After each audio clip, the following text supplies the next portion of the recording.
let's talk through how to make this wreath nice and full and work with it so it works with your style. So as you'll see, the wreath will be made in one direction. All the pieces of foliage always work in one direction. What I'm going to ask you to do is always work in the same direction yourself. I always work clockwise, but some people work anti-clockwise. It's just whatever comes naturally. As I say, the reel wire is attached. So what we're going to do is keep that attached just now. I'm going to fill out the wreath with plenty of the foliage. You'll have a nice healthy bundle with you. So first of all, the eucalyptus. What I'm going to do is cut that up. This actually might be a long bit. I might cut that into two. But the eucalyptus is always one of the favourite things because it smells and looks amazing on a wreath. So obviously I'm not going to fill out the full wreath because I'm going to get you cracking on this, but I'll show you how to do it. So I'll put pops of the eucalyptus. Just lift up your foliage, get your reel wire, and what you're going to do is wrap it round a couple of times, nice and firmly. You might feel you want to stand up to do this just to get plenty of tension on the wreath. See how that's making that pop up? And it's actually attaching the eucalyptus on. I'm going to do the same with this other piece of eucalyptus. Cut that in half. This is called Populus, this is Cinerea. Again, I'm just going to find a place where I want it to be. A couple of times round. Feeding it over the wreath and under. Good tension on it. And that's going to keep it nice and secure. And these ends will actually pop into the moss. Keep your reel wire attached, and then we're going to look at laying out the other elements that you like. So you might want to go for the grevillea, you might want to go for the asparagus fern. There's plenty included, so it's just really what is your taste. These look brilliant. They really give a pop of interest against the door. So for the grevillea, it's almost on like a sturdy stem, as you can see. I'll cut that up into little sections, and then I'll pop that in just to give a bit of a wow. See how that just makes a big pop of colour in the wreath. Add this on. Again, lots of tension using your reel wire. The asparagus fern, you'll use exactly the same way.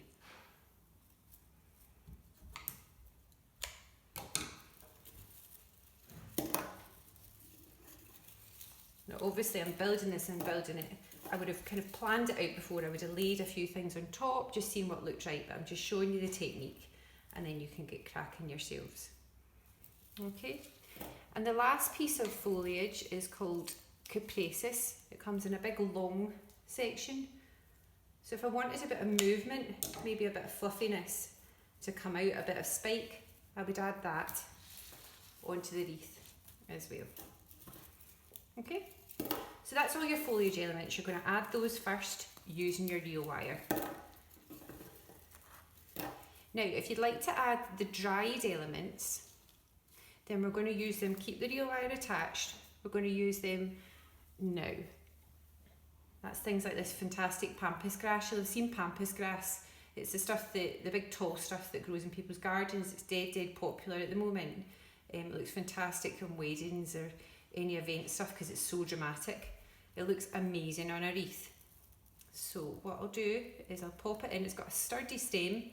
Again, wrapping a couple of times. You've got the technique now. You've got how it's working. You're wrapping, always working in the same direction, wrapping and wrapping to keep that attached in. These cute bunny tails, which are adorable. They again come in lots of different colours. These are natural ones. But you get them in pinks and lilacs, all sorts of different colours. Again, I'll place them on, wrap and wrap. And again, the same with the wheat. Okay, so this is just to show you how to add it on. Obviously, this is not a full wreath. It's just to show you the technique. So once I've added on all my foliage, all my dried elements that I want, I'm going to take this reel wire off. I'm going to wrap it a couple of times round. And then I'm going to cut a good length.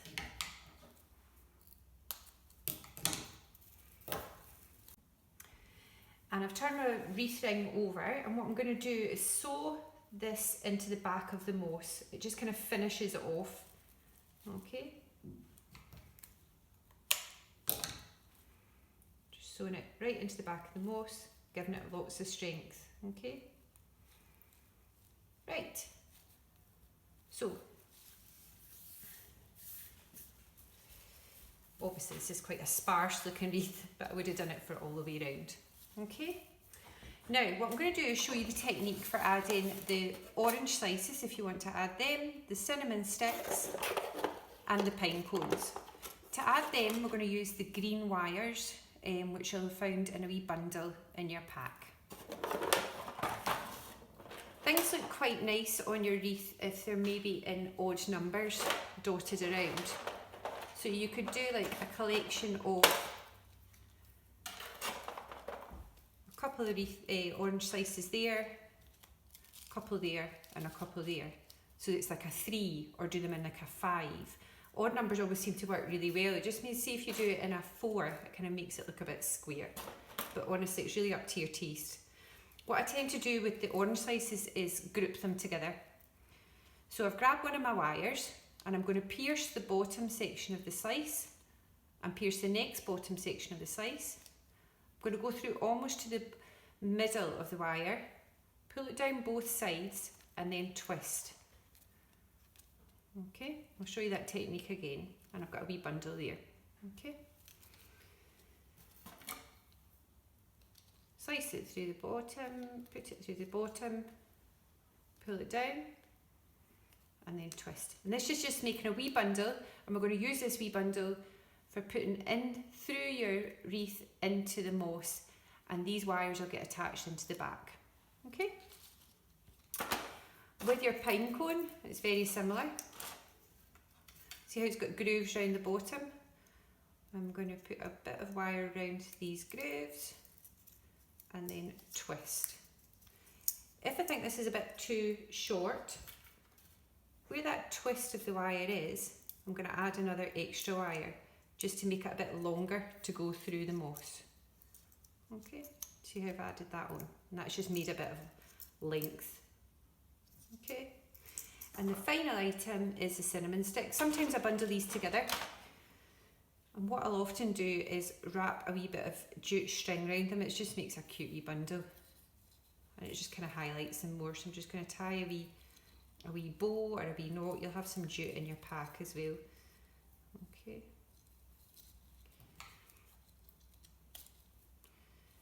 And then I'll just get another wire. And what I've done is looked on my wreath to see where I want all these pops of decoration first of all. So I've just put the wire through in the same technique, into the middle, pull down both sides, and then twist. Okay, so I've decided where I fancy my items on the wreath. Say for instance here, I'll get my wreath and I'll push the wire through so that it's actually poking through the back of it. See how the wires are actually poking out? Then I'll fold them over and knit them into the moss, and it's as easy as that, just to make it nice and secure. And that's the technique I'll use for the orange slices and for the pine cones too. I'll feed it through. You'll feel it popping through the back, and then knit it into the moss. Okay. So again, you just work your way around using the same technique for all these decorations.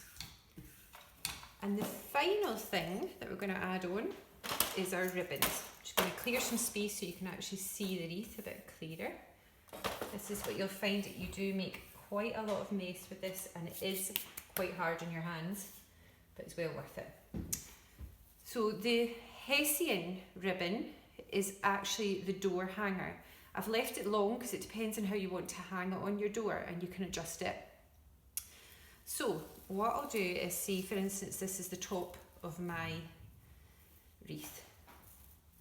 I'll get my piece of ribbon and I'll loop it underneath, and then all I'll do is tie a knot in it at the top. Tie a good solid kind of double knot. And again, as I say, if it's a bit too long, you can adjust this. It just really depends on the type of door you have. So I've tied that in a solid knot, I'll loop it back round so that the knot's hidden and all you can see is this nice ribbon at the top. It's easy as that. There's two options of other ribbons. We all thought that the red kind of velvet was actually nice and festive, so that might be something that you want to add. You can make a bow with this velvet, and I'll show you how to do that easy enough. You need the red velvet and you need one of the green wires. What you do is you take the back of the velvet, fold it one over the other like that, and these are almost like the loop, the bows. I'm gathering it from the back of that, gathering it together, and I'm pinching up, and see how that's actually making the bow loops at the top. You can actually make a couple of loops if you want, just using the same technique. So I'm pinching it with my fingers. I'm going to get my green wire, pull it down over the top, twist. Obviously I'm doing this on camera, so I'm not looking directly at it, but I would have made sure that these are nice. I'm happy with the kind of loops as they are, and I'll decide where to place that on my wreath. I might want to hang it from the top, I might want to hang it from the bottom. I would maybe cut a nice kind of angle in that as well.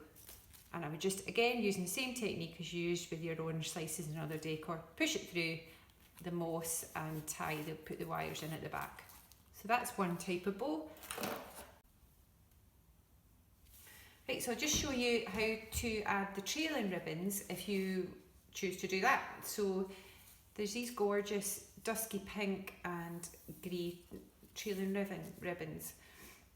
So what I've done is I've taken both of them and I'll put them in half. I'll fold them in half. See how they kind of create a bit of movement. I'll put my wire in the middle, and it's this technique again. Wire in the middle, bring it up, twist it, and see how that makes a nice wee selection of them. Again, I'll decide where I'm going to hang them. I quite like these hanging a wee bit kind of asymmetric off the side of it. Again, I would have quite a full wreath. I'll put it as though it's actually going off the nice foliage here. Push it through, fold it into the back, and they'll hang off the wreath.